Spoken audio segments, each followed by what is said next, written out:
Nga bota kemi vequar lajmin për rrugët e Teheranit, të cilat u pushtuan nga mira protestues, të cilët brohorisnin kundër SBA-s dhe Izraelit. Kjo u bë edhe për të shënuar ditën Al-Quds, që është një tubem ndërkombëtar vjetor në mbështetje të palestinezëve. Me fotografi të udhëheqësve iranian dhe thirrje politike, mira protestues janë mbledhur në Teheran të premten. Turma masive njerëzish po marshojnë në qytetet dhe fshatra në mban Iranit për të shënuar ditën Al-Quds, tubim ndërkombëtar vjetor ky në mbështetje të palestinezëve.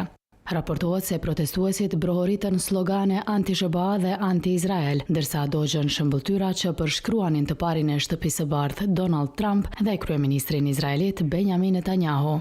Po ashtu, Agjencia e Lajmeve Farse lidhur me shtetin raportoi se protestuesit kanë ngulur gozhda në ato që dukeshin si arkivole të mbuluara me flamuj amerikan dhe Izraelit.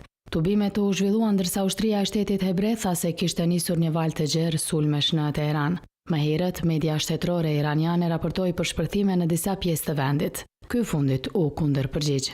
Sulmet u raportuan në qytetin izraelit Zarzir pranë Nazaretit deri në orët e para të së premtes. Shërbimi i emergjencës atje raportoi se 10 njerëz u trajtuan. Shtetet e Egjirit gjithashtu kanë qenë duke zmbrapsur sulmet. 2 të huaj u vranë në Oman, derisa shpërthime u dëgjuan edhe në Dubai.